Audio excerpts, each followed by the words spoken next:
Are we all ready? Are we playing You this? got headphones? Finally. Headphones. Go get the more headphones! All right, we all got our headphones now. Welcome to Everyone Racers, a podcast designed for listening on headphones or in your car for the world of low-dollar racing and oddball car culture. Whatever kind of La Champ or track dog you run, SCCA or NASA, we won't discriminate. We even think you Drifto Hella Flush guys are, right? As long as you drive it hard and built it yourself. Join us each week for tech discussion, tips, tricks, news and notes from the world of low buck racing, and if you get lucky, Chrissy will give you just the tip. Everyone report to the paddock. This is Chris. This is Chrissy. I'm Jeff. And I'm mental. And we are Everyone Racers. Thanks for coming back and listening to another ambitious episode of our podcast. Welcome to episode 38. 38. I don't have a joke for 38. Why couldn't I do 37? I feel like 38 is It wasn't your time. If this podcast doesn't have a baby soon, its life is over. Its life is over. Why are you? Who could love you, podcast? Who could love you? Last week I should have done Hey, 37 yeah. Clerks. Anyway, Anyway. what you working on, Chris? Why don't you start us up? I'm fixing the Civic from when Jim crashed it at New Jersey. That's a good start. Need to do that. Jim did not crash it. Jim was crashed into. There's a difference. Jim was driving when the car was crashed, so Jim crashed it. Okay? Whoever is touching the wheel when the crash happens, Crashed the car. it's you crashed the car. Uh-huh. I feel like there's a difference because we like Jim, and Jim works so hard when he does all of our I can electrical still stuff. give him a hassle But- for crashing the car, though. By this rule set, I did not crash the SM into the Suburban. That's true, because no one was driving. Because no one was Yeah. driving. That's good. That's why you're throwing your brother under Yeah. the bus. That's right. Well done. That's All good. right, that makes sense. So in process of doing that, I put a new upper control arm in, got the steering rack in, and the old one definitely has like a chunk missing out of the pinion. The rack itself looks okay, but there's a chunk on it, so that's a problem. And so now I've got to figure out where center is, which is kind of hard when there's no reference points, and get that all centered up and squared away, and then the wheel hooked back up to the rack. And so I guess I could get the hub stands all out. If those flying me out of hub stands really do come in handy quite often. Get those back out, square it all up. Hashtag they should totally sponsor us. Totally. And hey, now it's free shipping too, because damn, those hub stands were expensive to ship. So anyway, getting the car ready for NASA HPD weekend next weekend at Summit, Maine. So I got to get the passenger seat in and the extra set of belts in, and just make sure the car's not going to done hella blowed up. And that's it for the car. Housework continues. The drywall is all done in the first floor now, and the first floor is all primed, and working on painting and stuff there too. So good times. Yes, mental. So are we still looking to do the NASA in October at VIR? Because Hell yeah. okay, all right, their registration's up, and I'm going to go ahead and do it. Hell So, yeah. And we're folks, doing- if you're listening to this and you're anywhere near Virginia International, What weekend? We talked about this in email. October October 6th and 7th or something like that. Oh, okay. this weekend in Oh. October. Yeah. And you know what? And you might even get a chance to meet my brother. He might come up and see us Saturday. So Cool. pack up the hot tub. It'll be great. We're also doing pit race in July too with NASA. Yeah, Pit Race are definitely doing. Now, I lost track in the email thread because I wasn't able to attend this one thanks to Scout Camp. Who's attending this weekend? Chrissy and I. Just that? No, none of the. No one else we know. No one None of the else? Triumph boys, because I heard them discussing it. Nobody right? else we know, Nope. just us. Everyone Oh. else. Well, you'll make lots of Sucks. friends, I'm sure. That's No, it's not about friends. It's about having our other teammates actually going and getting stuff. Yeah, Yeah, it's No, about I people- totally it's about people would. getting better. So yeah. I would if I didn't have Scout Camp. I am doing track night this week. I can't come up there to do that one. no, Sorry. you've got an excuse not to. I mean, there's no point in driving that far for that. But when way. we have a big group weekend, that's be cool if you could. But for something just a normal HPD weekend, it's just Chrissy and I from our friends. Yeah. That's right. Pit Race is going to get a crew of us, right? Uh huh. Absolutely. Yeah. Nice. Cool. Chrissy, what are you working on? So I've been doing housework. Chris is in the garage doing the car stuff, and I have been yesterday all day. We, my mom and I, and Dad helped as well, painted the ceiling. So I got my painting stilts out and my whole ceiling from the kitchen all the way to the TV. So that whole room is. So we did the first coat. It's going to need another one because when you step back and look, you realize that we didn't cover There's only a the couple whole thing. spots actually. You guys did pretty See- well. Ceiling paint always needs a second coat. So, I just so is it like drywall stilts? These Yeah. Yeah, painting stilts. cool. I have a stick. I got We- a stick. We have stick too, but we have painting stilts, so they're just as good, and you're closer to the ceiling, and it's not as hard. It's no, further it's to great. fall though. Yeah. I didn't fall. Chris fell a couple times though. when you It's because did I had what them was- on what seemed to be Friday the wrong way, which is the way he told me I should wear them, but they definitely were cambered in. Like, it was bad. I It didn't- had positive nope, camber I had- in those, and it I had was, no was not problem working with them. out. So I flipped, Positive Correct. camber is never a good thing. right, so I flipped them the other way and had negative camber. It was fine then. That was Saturday when you primed. I Uh-huh. hear this boom. I was like, "You okay?" What did it sound yeah, like? I'm okay. And then I heard it again. I just got up. Oh, mental. Get us out of this sci-fi So, sound effect special. Tell us what you're working on.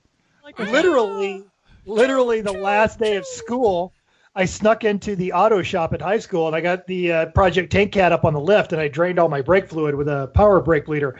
And I was going to get the Motul stuff, but I was going through all my fluids, and I had an old jar of DOT Type 200 Porsche brake fluid. So we're going to see how that works. Was it a sealed container? It was. I bought it new. I Okay. bought this container when I had the 911. Good. No, I it's was like, valid. old. Absolutely Did not valid. sound Exactly. right. Yeah. Yeah. So I got up there and I was draining the brake fluid because what else is the school district pay me to do? And the shop teacher's like, I'm really surprised that this is the first time you've been in here doing this. And I thought to myself, I'm really surprised too. This is the first time I have not abused this facility. Yeah, make Seriously. friends with that guy. Yeah, Oh, seriously. actually, our shop teacher, the auto shop teacher at our school is awesome. He used to build robots that built robots when he lived in Detroit, but he just got tired of living in Detroit. Yo, working dog, the I heard you like street. robots. Yes, and our robotics team, which he also coaches, our robotics team made it to state this year. So yeah, he's a smart guy, and I've almost got him talked into. They're doing a V8 swap and an S10, and I've almost got him talked into making that a Lemons car for the more competitive guys on a senior class, so that he and I can race. And the kids can work on it, which is that's the ultimate scam. I'm working. Mhm. He likes the. They have a tire machine in the auto shop. They do not. That's the one piece of shop equipment we lack. Oh yeah. Tire machine. But this year they've got a metal brake and a metal shear. That's So good. they're having that put in place. And he's got a computer-controlled water jet, so he can do. Oh, now that's we're fun. talking. Yeah, You buried exactly. the lead Hey, there. Dave, I'm sorry, Jeff. Dave Carpenter has tire machines, just so you know. Ooh. What was Does- that last? Why What didn't was we that know last? this? What? Chrissy, what were you saying? Oh, I don't understand what the last piece of machinery that you had just said. It's a computer-controlled water jet, so you can put in a blank sheet of sheet metal, and it'll carve what you want out of it. Oh, okay. It's like I didn't know what that was called. laser, but water. Got it. Cuts Okay. stuff cold. I believe. Mental, you got more stuff on your list? Sorry, Chrissy, didn't mean to cut you off. So I've been working on the cheapo Chinese eBay chopper. I've been making bad online decisions, which we'll talk about when we get to Hell Sweet But Terrible. Which Oh, yes, we nobody- will. Okay, Jeff got that far. Mhm, So yep. interesting little thing that I just posted up on my Instagram. So it's been beautiful the last 2 days. I've had the garage door open. I've been out there working on literally everything and nothing, just kind of wandering around and rearranging my garage. And today I go over to check one of my welding helmets, and the way I've got it stacked, there's a fourth of a bird's nest in it. Oh, get And out. so I sit in my garage and I notice I've got 4 separate birds that are coming into my garage to build nests. One inside of my old racing helmet that I've got up on a counter. So then I had to move the nest. This is ridiculous because Vicky has birdhouses set up in the house. And then I had to sit there in my garage for 5 minutes and chase all these birds out that were trying to build helmet nest, so that their offspring wouldn't starve when I close the garage door. So yeah, I don't know what that's all about. That's the end of my anti-bird. I'm trying to come I up was with some going to say, kind of bird's how nest long hair was joke, this but open? yeah. I don't know. all day. Oh, It's my. just day. Yeah. All right, let me talk about what I'm working on. It was weekend 2 of Miracle the Miata rebuild. This is the 1990 totally crappy, destroyed, rusted out Miata that I'm working on for my father. So the rear, we're doing all the suspension, everything. So the rear driver's shock did not want to come out. The bottom bolt was totally rusted to the control arm. I know I said last week everything was coming apart fine, and I was actually spoke too quite soon. proud of it. That's what exactly, Chrissy. That's what happened. You tempted fate. So this is one of the control arms that I did not plan on replacing because the amount of money that is being vacuumed out of my wallet for this damn $200 car is just getting out of hand. So I cut and I hacked and I actually broke my reciprocating saw. The switch doesn't work anymore. I have to click it like 10 times and then it'll go. Is it a Craftsman or is it like no? It's a battery operated Ryobi. So it's actually a proper saw. Yeah, no, it's a good piece, but I actually don't own a corded one, so I'm just gonna go out and buy a corded one. And Ryobi, do you want the one I have? Because get the man of yeah, salt. you can take our other one. You can take our. We have the one. cord one. We have a nice Makita cordless that's pretty baller. Yeah. So the Milwaukee one that goes with my set, brushless, is like about $1 gazillion, so I haven't purchased it. Yeah, we have an extra. Yeah. But I should always have a corded as a backup. You know? You can take ours. And we don't have a corded as a backup, but that's all right. Yeah. You know where it is, buried in Jeff's trailer. That's right. Mm-hmm. So I did finally get it out. I didn't really do any damage to the lower control arm. I got it all back together. The lower control arm was like threaded. This is kind of really weird. It didn't have a place for a bolt. But my hacking had destroyed the thread, so I had to like put my finger in the dike and hold the bolt hold the nut as I put a bolt in it. It was quite a fun time. It all got back together. And it wouldn't be you if the car weren't appropriately janky. So that's fine. Exactly. Yeah. So that finger motion again thing. Yeah, right? y'all can't see this, but I'm like staring down my finger like it's a rifle, like in the hole. But anyway, I did get it back together. I completed the rear axle, so both the left and the rear side are all done. Sunday and Monday, we had a pre-planned trip to New York City, so my son could visit a specialist. New York City! And we saw SpongeBob the Musical. Yes, I'm going to say that again. We spent good hard-earned dollars to watch SpongeBob the Musical. No, I actually heard it was. Yeah, it was all right. That's my review. Wow. Okay. It actually was pretty nice. It was pretty good, but it's just a really, it's like an episode. So several of the people that are involved in that were on NPR. Something that I was listening to this weekend. Yeah, it was fun. So I returned home today at 3:30. We were recording this on Monday, not our normal Wednesday, and I got right into the Miata, and I got the front driver's corner totally apart before dinner, got it all back together, and this is crazy. The wobble bolt plate thingy, I don't know how to call it anything. Chris, I'm looking at the washer for the eccentric? The eccentric part of the washer, like the part that looks like a D shape. Yeah. Missing. It was there when I unbolted it. It rolled somewhere in my driveway and I can't find it. It's hanging out with the left socks and the 10mm sockets. Don't worry. All my 10 millimeters are together. And mental birds. Lawnmower will find it. It's not even round. It's not like it could roll away. It's like a D-shaped washer. If it even hit on the edge, it would have gone and stopped. What would it do? And then stopped. It's gone. So I think that's the sound Chris made when he fell off the stilts. Not so much No, that was. No, that was.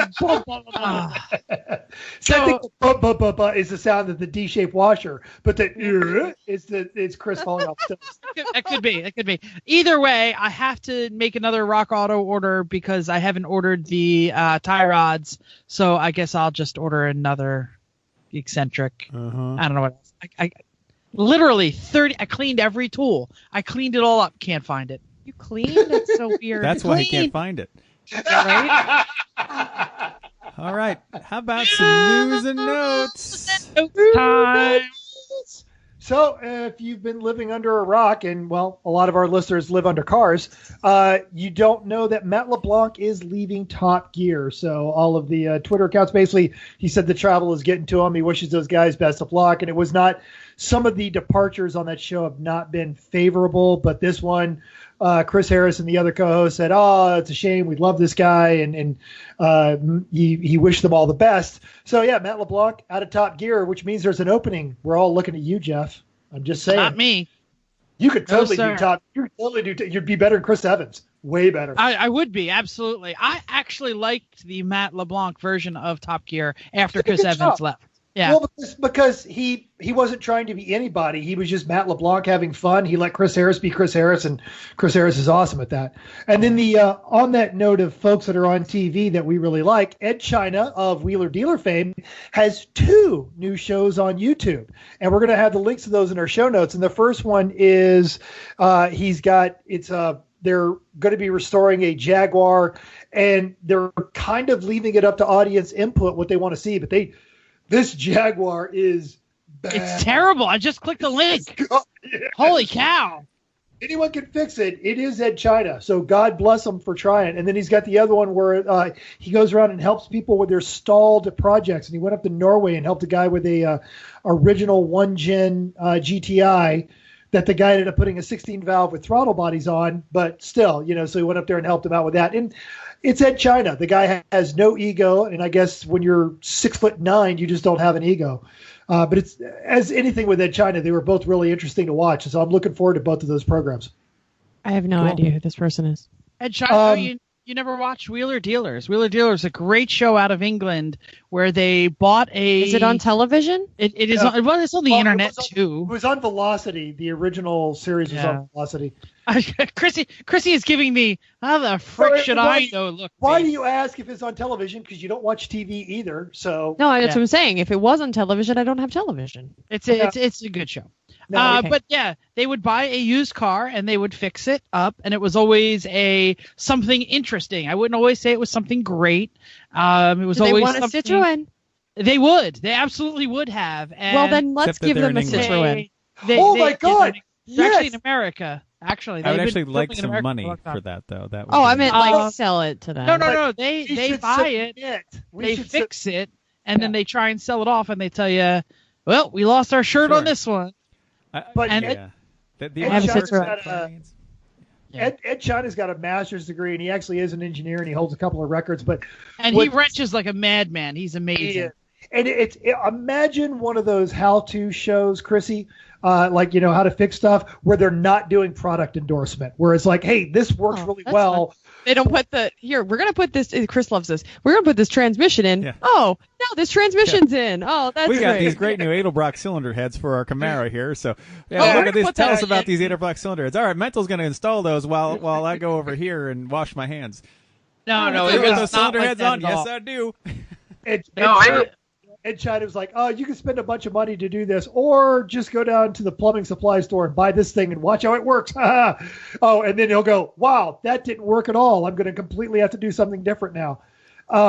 But, Jeff, we should totally submit the Citroen because it's a stalled project. Citroen. We should submit it to Edd China and see if Edd China would come and make this Citroen run again. Totally. So all your time off. The stalled project is Rhode Island. So that's Edd China just needs to that's what it is. He needs to stand in line at the DMV in Rhode Island. That makes it good television. Yes. He did it in Norway. He did it in Norway for that Volkswagen, so you never know. Maybe bump over to the front of the line if he comes in with a camera crew. Probably. So, since we're about to start bashing on me not getting paperwork done, I'm going to go right on to the next story.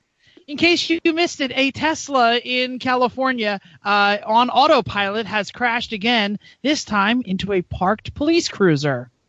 Yes, a parked police cruiser. The reason I bring this up is because, yes, everyone's saying the same thing. Oh, my God. Oh, it's autonomous, blah, blah, blah, blah, blah. But this Twitter user, Autonomous Law, which I guess is some sort of lawyer that talks about autonomous cars, gave a drone view of where the accident happened, and it's pretty amazing. If y'all click on the link, you can see it. The white line, between the mustard and the mayonnaise, the yellow line is straight down the road, and the white line of the shoulder kind of just veers right to where the police car was. So the Tesla was clearly following the lines and just bam, right into a parked car. So yeah. So sometimes it's not the Tesla's fault. says damn guys at DMV who are drunk when they're painting their lines. Or not getting a Citroen paperwork. Exactly. Where's the picture? Honey, we cashed that It's check. like halfway Just down. It's like another one. It's like the one that looks like it's taken from a plane. Oh, well. All right, so what else is out there for crash news, Well, Jeff? other crash news. In case you missed it, GM executive Mark Roos, I think that's how you say it, crashed his a brand new 2019 Corvette ZR1 pace car at the beginning of the Chevrolet Detroit Grand Prix. So, yeah,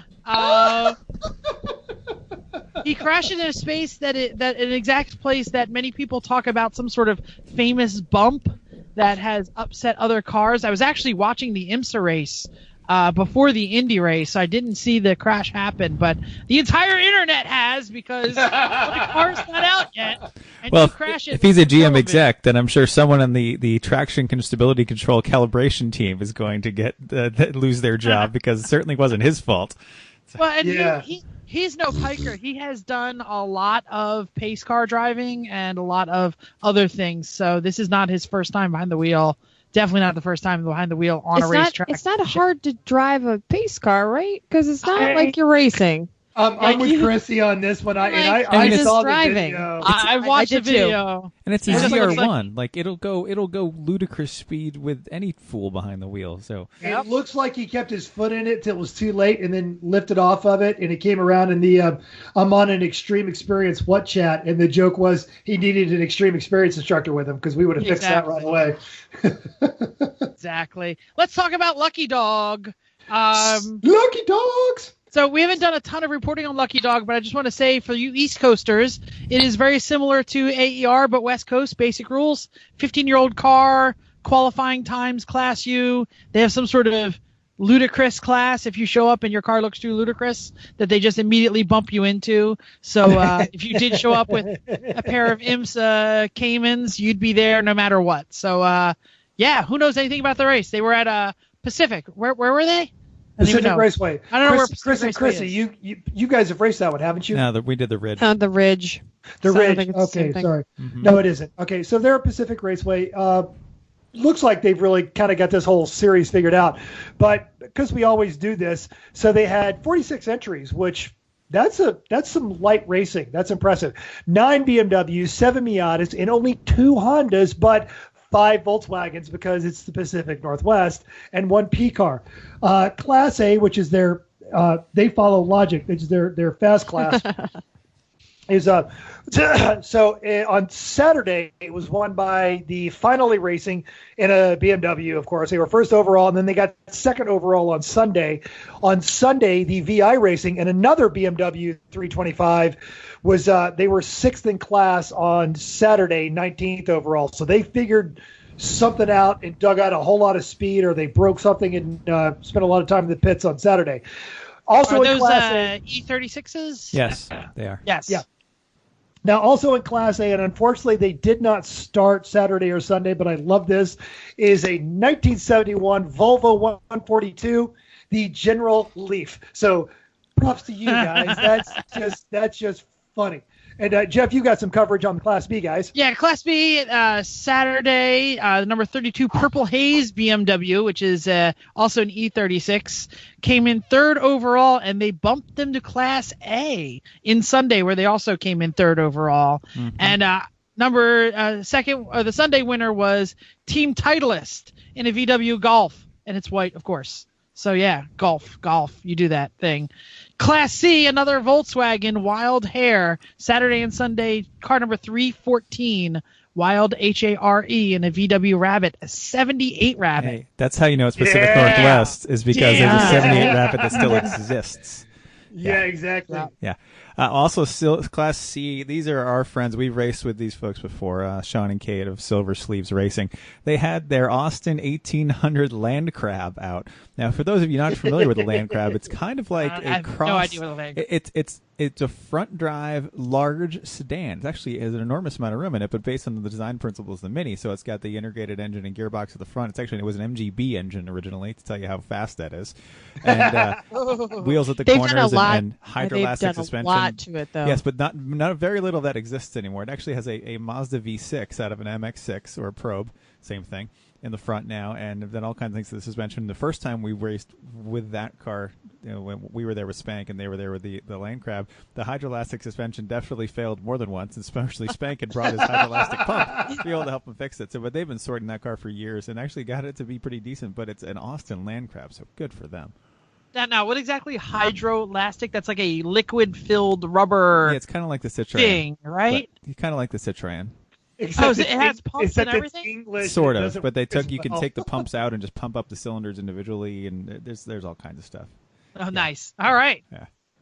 Well, that car has a name? I'm not aware of a name for it officially, but it says Maxine. we always know in the Land Crab. So. Oh, okay, I thought like it was called Maxine. Okay. We even have a nice shirt from them. It shows a picture of their Land Crab and their Mini. It's a very soft shirt. It's good. It's a very soft. It is. It's a nice shirt. It really is. How'd they do? How'd they end up running? They came in 4th in C on Saturday and 7th in Sunday. So 16th overall in an Austin Land Crab. Well done. Indeed. Nice. You got to respect that one. And I got all excited when we didn't get a chance to handicap this race last week, but there was an 84 at the Scudura Asino, and it was a 83 Plymouth Scamp. And it got 5th and 6th in Class C, 18th on Saturday, 16th overall. I don't know why I was excited about it. If you look at last week's notes, I went, ooh, a Plymouth Scamp. We'll talk about why I'm so excited about that now, and I'm beginning to think it was a premonition. But another fun thing there is, yeah, they put a my lap transponder in the pace car. Did 14 laps on Saturday and 19 on Sunday. That's not that bad. I mean, hell, I remember Lemons races where the tow truck came in like up a third on a lot of people. So good for them. And so the tow truck is rolling way more often than most of the cars. Let's be honest. An average Lemons race. Well, speaking And of depending Lemons on where- races, when is the next Lemons race? If Egan brings the Daytona, it's like at least 20 extra laps. Lemons is at yeah. No, I'm sorry, Chrissy. It's Lemons- highlighted. I'm stupid. Lemons is at High Plains this weekend. We talked to Eric Root about some of the entrants. So much Malaise era, Plymouth Arrow, a BMW powered C3 Corvette, AMC Pacer, Checker Marathon, Pinto, a rear-wheel drive Celica, a Corolla wagon, E21 BMW, AMC Hornet wagon, a TR7, and a paper mache 928. I love this. This is fun.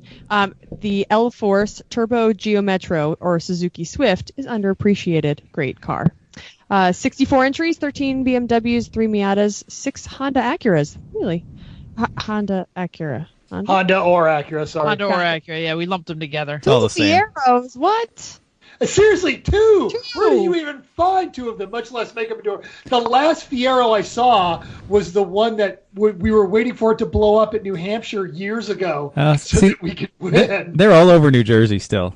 Like, Oh, yeah. Yeah. We have tons oh of yeah. Two Fiero. Absolutely. So Right. I know last week we talked about the other team that sounded like our friends, but we have a new one, the Island of Misfit Toys 1997 Miata running down there. We should recognize that we actually started racing under Misfit Toys logo from our friend Jim Thwaite, who's still rocking that on his, doesn't race anymore, but on his project cars. Yeah. The Dreadnoughts are running their Plymouth Arrow. That is a 1976 Plymouth Arrow. That was from the no era. idea what the Yeah. hell Well, that it's a looks like. Mitsubishi, basically, is what it is. That's from the Yes, era when yes. Plymouth would sell all kinds of, like, they sold the Plymouth Cricket was like Hillman The Imp, Cricket. Yeah, that's what I and was going to say. The Cricket. Arrow was like a Mitsubishi Sapporo or something like that. Yeah, It was That- a Sapporo. hatchback, rear-wheel Yeah. drive, front engine. Not a bad-looking car for the I thought that was front drive. I'd have to look that up. Anyway, Boxer Bros in a 2005 Subaru Impreza, a car we talked about since we have one rolling, sitting around in a yard here. And I just want to mention that there's a 1986 Dodge Daytona. Since I already called out Chris Egan, I'll call him out again. These guys are actually running a Daytona. They have not wimped out yet. Their team name is Y'all. So, yeah. Eric Root, since he wrote this for us, he said in the 80s, MTV had Dodge had the Celebrity Race Series, and they had Hasselhoff and Lorenzo Lamas and Vince Neil, Nugent, Tommy Lee, and they would basically, I think it was in support of the California Formula One race, right? The not Long just Beach? California. Denver. They did all of the not Formula One, but the IndyCar stuff. It was a support race for the Indy Street Race. Yeah. So ultimately, the series was switched to Geostorms in 1989. I had no idea. Thank you for that information, Eric. But this Daytona was run by Don Docking. Yes, effing Docking. And so this was an actual a celebrity. They used to call it the Toyota celebrity because they used to run. Oh no, that's a completely different series. Well, that's a different one. This was the Dodge. Is like the Walmart version of that Target series where they had that one. And if you click on that link where it says effing Docking Man, that was when Jay and Nick are talking about that series. They were talking about this car. So this is they're talking about this car. Yeah, this is the one that was run by Don Dockin. All right. And the owner is a Pikes Peak hill climb guy. So I like that because Pikes Peak is one of the bucket list tracks for me. Jeff, there's also a Mitsubishi 3000 GT, nut jobs running under MST 3000. Not even I would be that bold. Yeah. Someone else talk about some other teams. I like there's the dirty, rotten, cheating bastards in 84 CRX. 84, they didn't even figure out fuel injection then. How are they cheating? Exactly, they can't. It's an 84 CRX. The best one they made that year had like 76 horsepower and about 76 miles of vacuum hose under the hood. They're amazing. Carbureted Hondas are crazy under the hood. Vacuum diagrams are outstanding. Yeah. So there's Car Wars, Return of the Junkers, and this is a 90 Integra, and the only reason I'm bringing this up is because it's a fast car. That car actually won one of the races in the Northwest, and this is the one that caught fire in the enclosed trailer on the way home. The guys are driving home. They're driving home. We won the race. Isn't this so great? Right, the TIE Fighter, and that's when their trailer is on fire while they're driving home. But they fixed the car. Like, it wasn't all that badly damaged. Only like the back half of it was burned and the cage was okay. So they just kind of left it as is, and it's all burned now. So I think that's hilarious. How's the Good trailer? Were they able to fix the trailer? Oh, the trailer was done. I think it was gone. Yeah. But the car wasn't too bad inside the trailer. So hey, I just love that they keep racing that thing. Rocket Surgery, Rich and Mona and those folks with their 78 checker marathon. This car got in a bad crash on the street not long ago. I'm amazed Rich got it fixed. So of course Rich got it fixed. He's incredible like that. So good for them. He got hit really hard while it was parked. Yeah. But probably a Tesla. No, I'm kidding. Go on. I also like there's the team called Rude Dudes Racing, which they have a car that's like what Lemons was kind of founded on stuff like this, a 99 Grand Prix. It's the Juggle Lambo. That's awesome.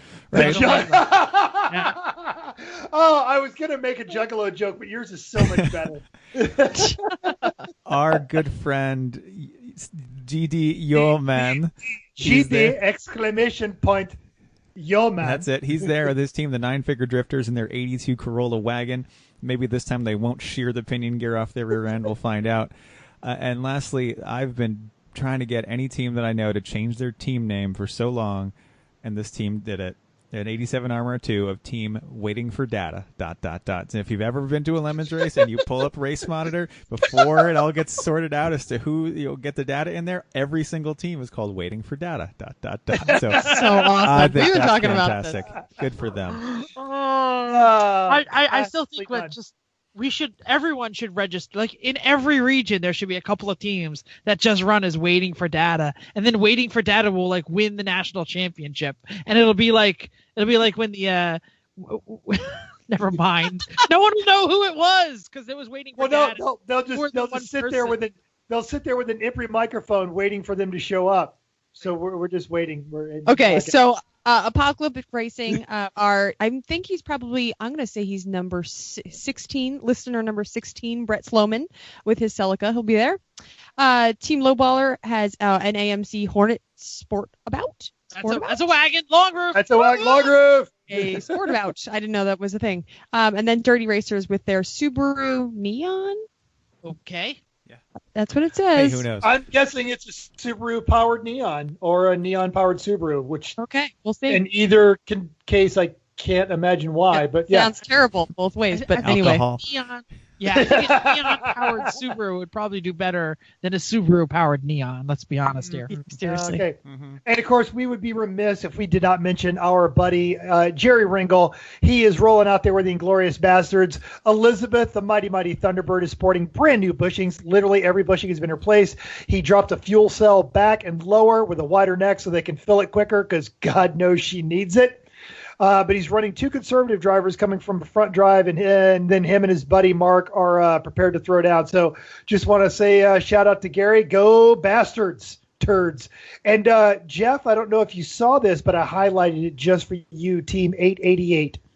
Team Crappa, a 1991 Chevy S10. Trucks rule. Need more trucks. Right. So here's the interesting aspect of this. So I'm going through this list, and I'm going through. Something's not right because it's Denver or just outside of Denver. And did you notice who's not on this list? Chrissy, Jeff, Chris? No Team Tetanus. No Team Tetanus. So I texted Chris, hey, how come you guys aren't on the list? Oh, we're leaving for Le Mans the day before the race starts. So he's got Dan, Brett, Aaron, Sophie, Mary, himself, Bob, and Frank and Carrie from Escape Velocity, Mike Taylor from Hog North, the entire Blizzard family, Katie from NSF, Ray and Jamie from Dirty Little Freaks, and a whole bunch more. They rented 2 houses and a campsite in Le Mans because they are all going over there. So many of them that they actually had T-shirts made that say 24 Hours of Lemons does 24 Heures du Monde. So I am mad jealous of the whole crock of them. Totally. That they're heading out there. So That's great. I think we should do next year. We all go down to Daytona. Totes. I'm so there. Bring some RVs. Yep. I'll bring the RV if you guys will bring yourselves. We'll figure it out. Done. Done. We're going. Nice. All right. Cool. Cool. Okay. The next part. Speaking of racetracks, Extreme Experience puts you in the driver's seats of some of the world's best supercars at over 20 racetracks in America and Canada with no speed limits, no shifting restrictions, and no governors. Head over to xxspeed.com to choose your supercar, find a racetrack near you, and start making a story of your own, or say you wanted to make a really good story for Father's Day. That's right. It's coming up, folks. This is a great gift idea. They've got 7 models of exotic supercars to choose from, 20-plus racetracks, and a year-round locations in New Orleans, Louisiana with a 3,200-foot straightaway. Go down there and tell Alex that Mental sent you.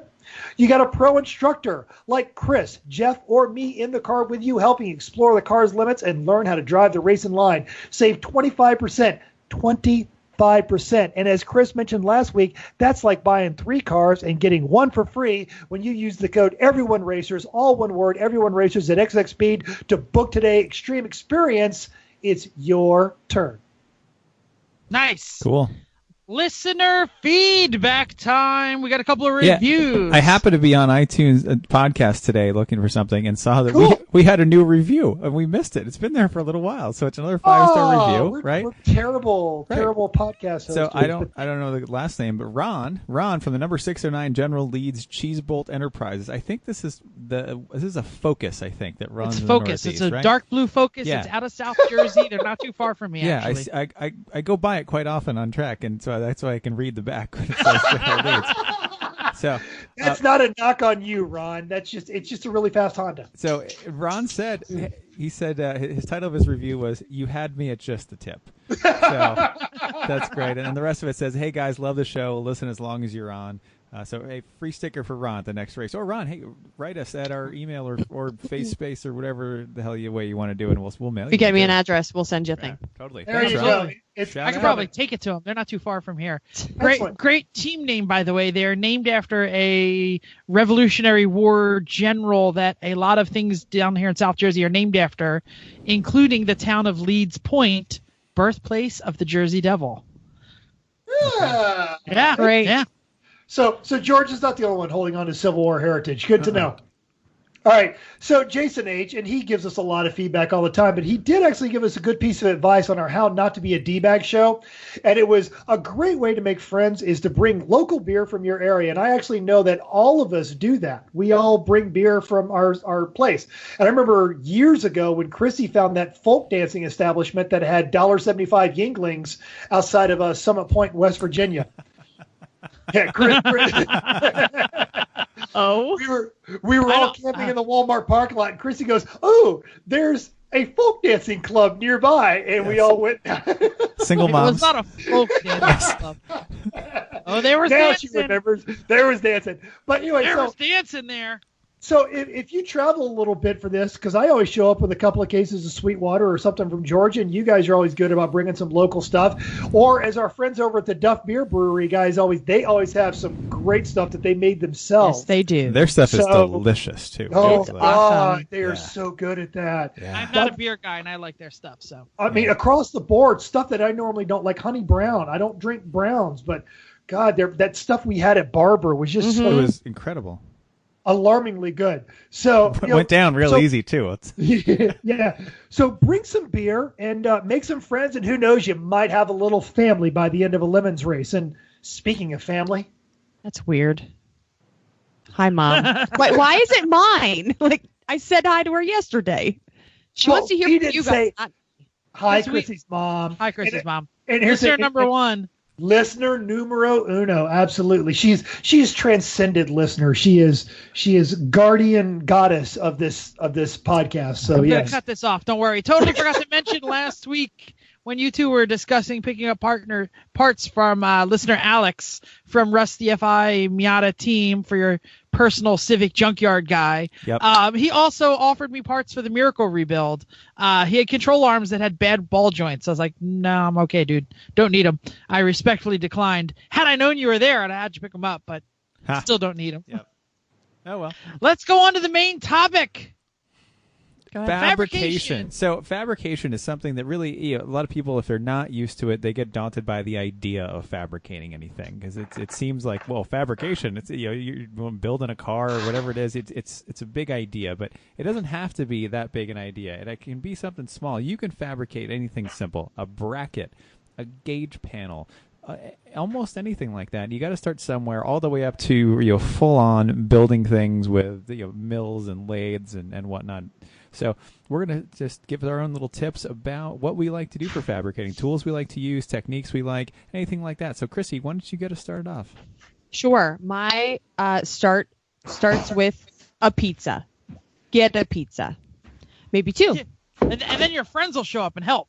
Which is great, right? That's a step in the right direction. Get the pizza. Finish the pizza. Or put the pizza somewhere else if you didn't finish the pizza.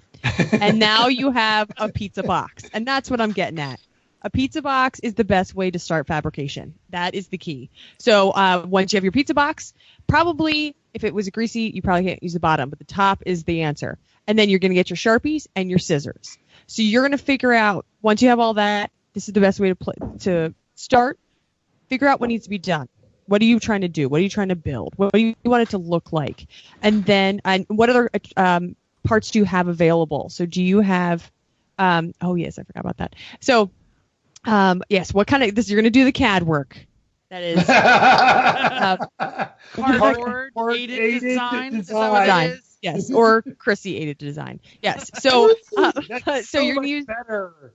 So you're going to figure out what you need to do. You're going to get your cardboard out. You're going to mock it up, cut it out, but the problem is once you cut it, you can't really put it back together. Got to shout. I'm sorry? Sorry, I was making a Baby Got Back reference. Nobody got it. So yes, I like cardboard. And so my other thing that I think is helpful is the underutilized material that we use that continues to live on is the metal from a hot water heater. So if you ever get rid of an old school one, like a normal, not the big cool or like the little cool plastic ones that they have now, but the metal from the hot water heater, we had a hot water heater go bad. We cut all the metal off. It's thin enough to cut with cutters. It's not too bad. It doesn't splinter a whole lot, and it's thick enough to use for a whole bunch of places. So it's good to rivet for your firewall. And we even skinned the water heater we took from Chrissy's parents when they were getting rid of you got a new one. I said, we'll take that. We took all the skin off and then brought the rest of the tank to the scrapyard, and so that was great. We got some not only free sheet metal, but we got free sheet metal and money. It was great. So yeah. Well played. Absolutely. Yeah. I just want to say something quick about cardboard aided design. When you have people who aren't real good about doing doing design work, you can basically hand them the chunk of cardboard and say, like, go cut this out of metal, and it tells them exactly what they need. It's a good way to, like, if someone's designing, to give someone else a job. Here, cut that. Here, Need Omar, square go that get big. your I need electric this. beaver. Yeah, electric beaver. I was going to Just bring that kinda- up, but go on. Sorry. Mental, you got some tips here, right? Yes, I do. So I do want to give a quick shout out to this actually idea came from a post on our Facebook page. We're going to try and get you guys to post up more on that from Todd Carver. And Todd Carver is a genius fabricator and a great builder. But as we've touched on this before, I have a tendency to look at my newest tool as the tendency to solve everything. Hey, so the dog needs to go to the vet. What? I have a welder. I'll solve that problem right now.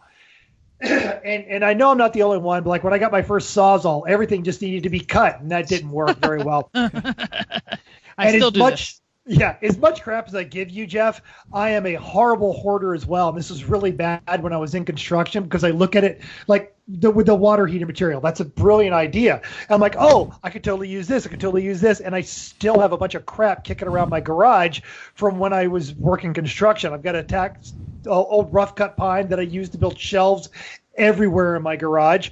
My office chair is an old car seat. So my favorite material to use when we're doing this kind of fabrication is junk. The downside of that is the material kind of tends to drive the design rather than the other way around, but sometimes it plays out really well.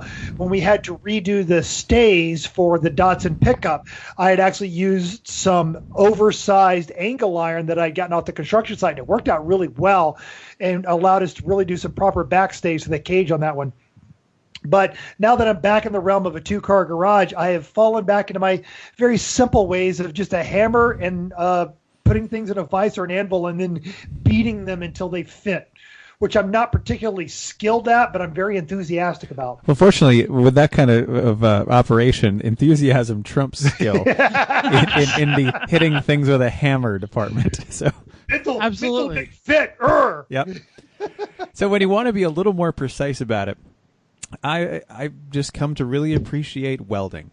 There really is no substitute for sticking metal together with fire.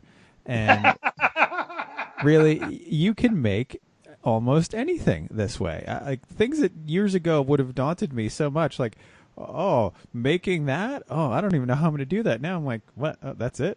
That's all I have Weld to it. do? All right, perfect. Cut, glue, done. Perfect. Someday So- you can use your new welder. I know. I've got a nice new TIG welder. So then I'll be able to do it with aluminum, which is going to be just as good but lighter weight, and no rust. So that'll be dangerous. The other thing I also like to use as much as possible, really for the end result, is fiberglass. So I got introduced to working on fiberglass stuff when I was around boats a lot and worked on boats for people, and not in a boatyard, but might as well have been.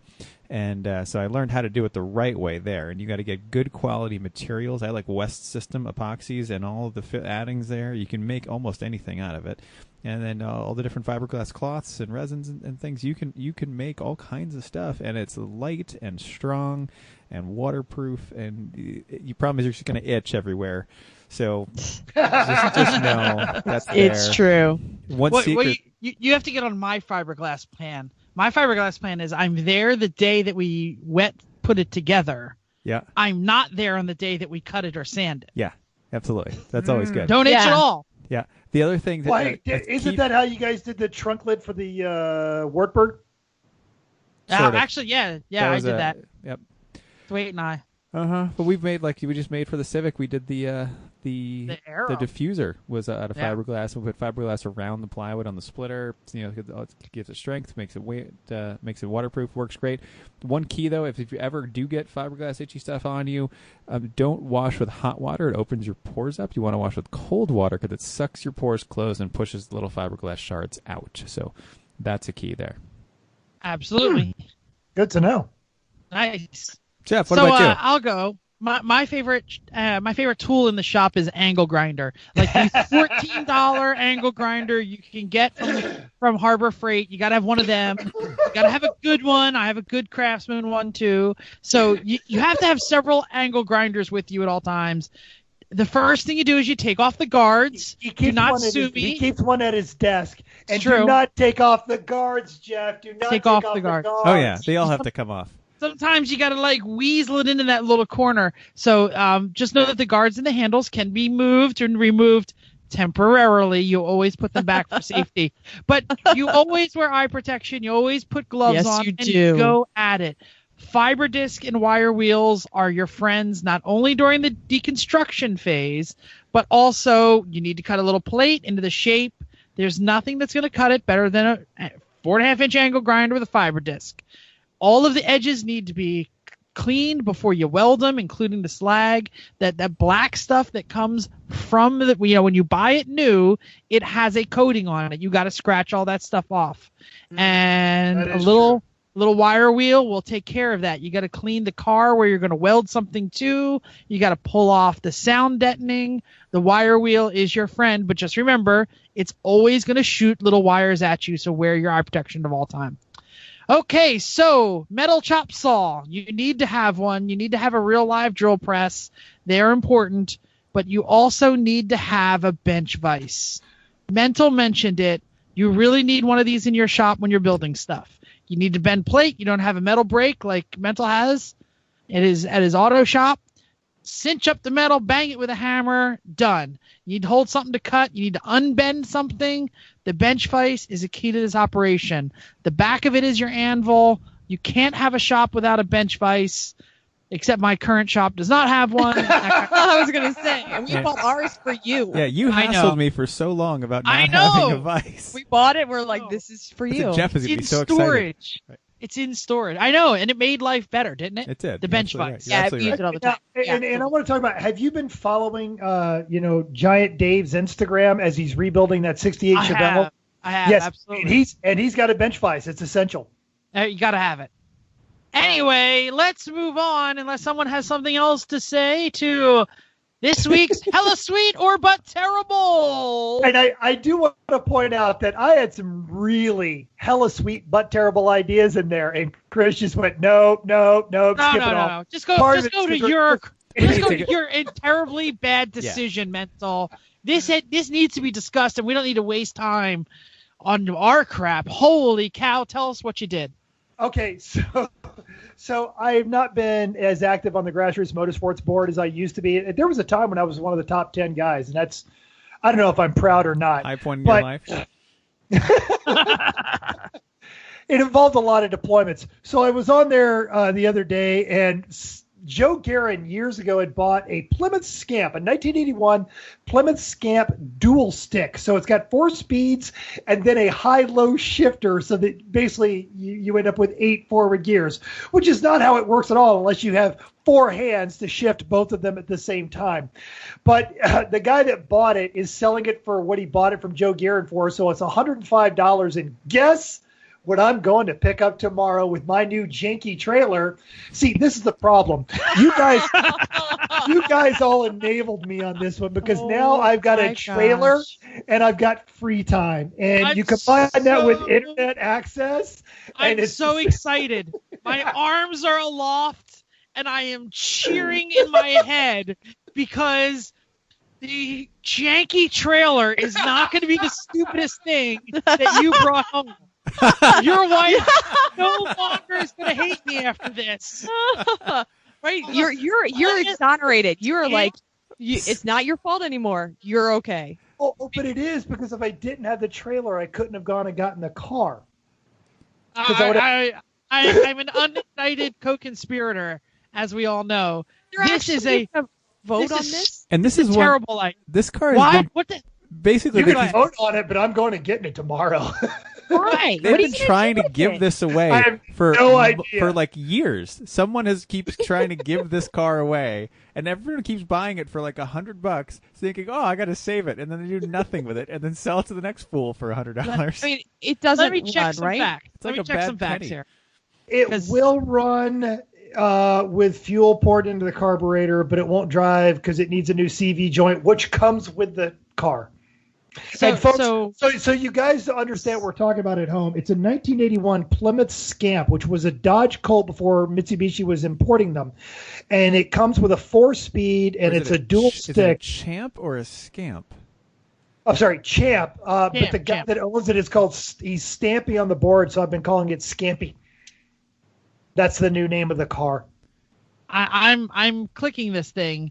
So at Plymouth, it's like a first generation Mitsubishi Mirage, basically, is what it is. Yeah. It's a tiny little hatchbacky thing. Second gen Mitsubishi Colt. And actually, it's like fourth generation Mitsubishi Colt if you go to Wikipedia, but it's the second gen that they imported. It's kind of like it's shaped sort of like a Chevy. What the hell is that thing? Chevette, but it's like half the size, but smaller, exactly. But way smaller. Yeah, it's only got like one door. It doesn't even have a. It's not a hatch. Like it is, but there's like it is. It has a hatch.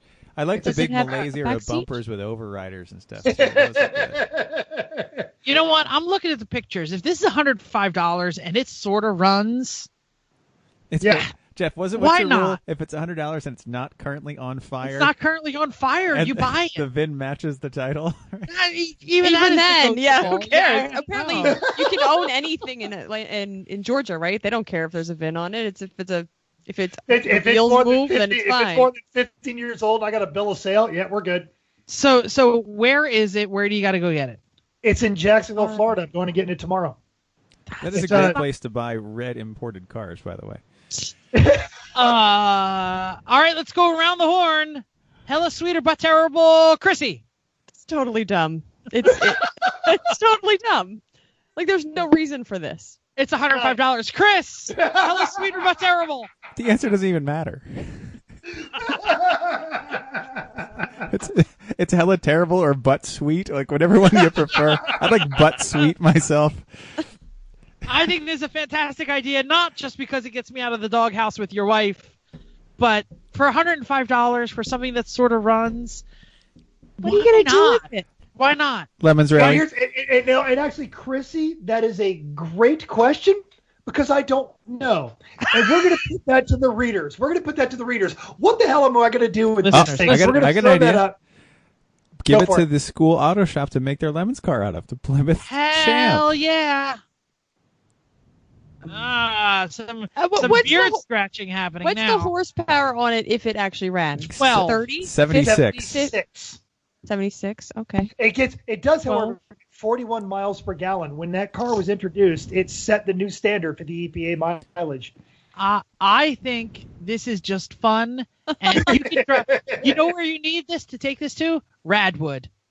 Yes, and that is an excellent transition because Radwood is coming to Atlanta in conjunction with the Life in August, and I talked to Bradley Brownell about that. So yes, on the Saturday of Grid Life in August, they are doing Radwood, and yes, I am absolutely bringing Scampy to Radwood. There it is. Cool. How long is it? Wait, how long in the future is that for you to get this thing running and working? August 25th. It'll be close. Okay. It'll be close. There's no chance. There's no chance. If it doesn't run, if it doesn't drive on and off the trailer, it is never running in mental It has a toe strap. That's so true. There's a toe strap on it. That's awesome. Picture. Yeah. Perfect. I think that's permanently mounted.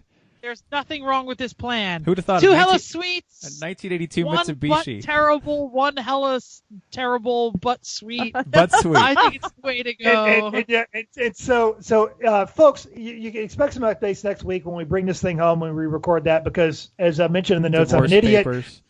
If you're bored tomorrow, or as you're listening to this, pop up on our Instagram at everyone.racers. Post up what you think we should do with this car with our social media. We've had one really good idea. Throw a cage in it, and I think that's Class C gold if you can make it finish. That is gold. IOE. Yes, absolutely. Kidding me? So and Eric Rude will just be so excited about that twin They're stick. so excited. There's a stick for each of them at that point. Which wow. Who's going to promo the next show? I'll do it. Hey, racing with family, siblings, or significant others. We talked about this a little bit before. Is it a butt sweet idea or a hella terrible idea? We don't know.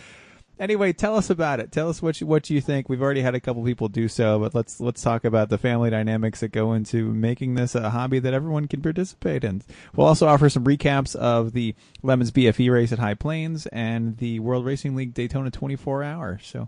Then 14. It's a 14-hour Daytona. Sorry. And we'll talk a little bit about NASA and the HPD weekend we're going to have to. Dope.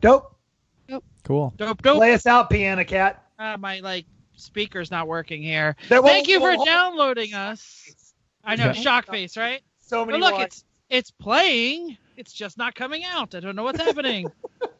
How's that? Oh, there degree it in is. I had radio it. and television communications. Woo! Whew. It's all working now. Thank you for downloading us. We hope you enjoyed this week's special edition of Everyone Racers, where Mental makes a stupid purchase. Jeff's car that is special? still Every broken. episode, yeah, seriously. And Chris worked on a Honda. It's very special. Apparently, I didn't you'll do anything. join us. You Chrissy painted gets a roof, ignored. That's I'm gonna that's say. Like you didn't usual. fall off, and you didn't fall off of stilts. No, okay, good. We hope you will join us in the world of racing, driving, and building, because everyone can be a racer, even you. If you enjoyed this podcast, please hit the subscribe button wherever you get your podcasts. iTunes, Google Play, wherever. If you have any questions or want to give us some show ideas, drop us a hint. everyone.racers@gmail.com or Facebook or any other social media. We have it all. Thanks again, and until next week, keep the shiny side up.